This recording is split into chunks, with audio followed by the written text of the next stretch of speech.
जय माँ मेलडी, जय माँ काळेश्वरी। मैं आचार्य विनोद। आज जो टॉपिक लेके आया हूँ, जो विषय है वो है तंत्र के रिलेटेड। जो बहुत से मिथ्स है उसमें कि वशीकरण ऐसा होता है वैसा होता है।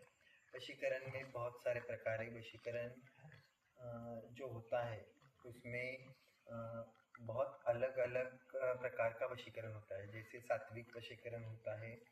तंत्र में भी वशीकरण का एक प्रकार है।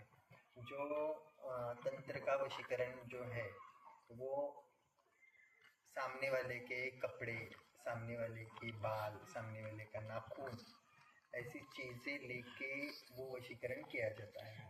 और जो सात्विक तरीके का जो वशीकरण रहता है वो वशीकरण जिसे वशीकरण एक्चुअल में नहीं कहा जा सकता, लेकिन एक भगवान से रिक्वेस्ट की जाती है। कुछ मंत्र रहते हैं, वो मंत्र बोल के ये सामने वाला पर्सन जो है अपने ऊपर अट्रैक्ट हो जाए या फिर वश में हो जाए, ऐसा किया जाता है।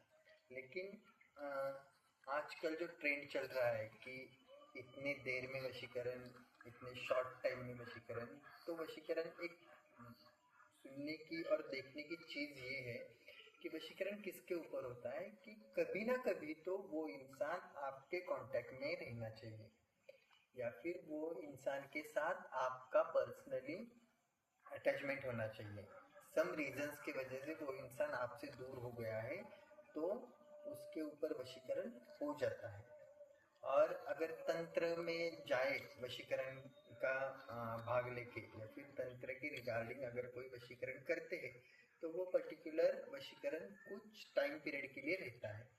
अगर बिजनेस का वशीकरण है तो बिजनेस के वशीकरण में वो पर्टिकुलर टाइम के लिए वो ग्राहक को अट्रैक्ट करने के लिए वो वशीकरण रहता है। ग्राहक एक बार आपके पास आया, आपके पास से कुछ सामान परचेज किया और गया, तो वो वशीकरण उस टाइम के लिए रहता है। और दूसरा ग्राहक का एक वशीकरण रहता है कि जो दुकान के बाहर अपने या फिर पर्टिकुलर इंसान रहता है, वो अपने गले में वो चीज़ ताबीज़ धारण करके वो कस्टमर को अट्रैक्ट करते थे। या फिर कस्टमर के पैर की या फिर दुकान के बाहर की मिट्टी लेके उसमें वशीकरण करके वो कांच के बाउल में रखते हैं और उसके ऊपर वशीकरण किया जाता है कि ग्राहक, वो जो ग्राहक है वो बार बार कंटिन्यू उस शॉप में, उस दुकान में आ जाए। तो अभी आपको जो उपाय बताने जा रहा हूँ वो उसी रिगार्डिंग है।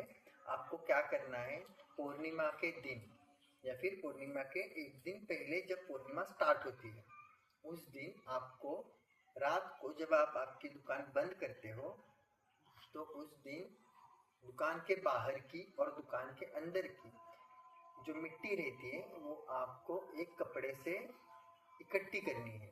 क्योंकि झाड़ू नहीं लगा सकते दुकान बंद करते समय, तो आपको कपड़े से वो मिट्टी इकट्ठी करनी है और वो एक कांच के बाउल में आपको लेनी है। कांच के बाउल में वो मिट्टी आपको रख देनी है और पूर्णिमा के दिन यानी दूसरे दिन वो मिट्टी को आपको पर्टिकुलर कुछ मंत्र रहते हैं, वो मंत्र आपके बोल के वो मिट्टी सिद्ध करनी पड़ती है और वो वहीं पे आपको स्थापित करनी पड़ती है आपके दुकान के एंट्रेंस पे। तो उसके वजह से क्या होता है कि जो भी कस्टमर वो पूर्णिमा के पहले 15 दिन आए हैं वो कस्टमर आपको कंटिन्यू आते हैं।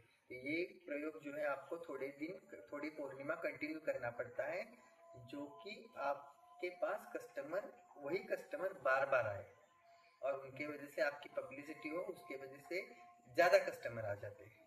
तो ये प्रयोग जो है आप करवा के ले सकते हो, जो कि कोई सिद्ध आदमी जिसको वशीकरण के बारे में पता है वही आपको ये करवा के दे सकता है, वही आपको मंत्र दे सकता है। अगर आपको कहीं पे इस रिगार्डिंग कुछ इन्फॉर्मेशन ना मिले और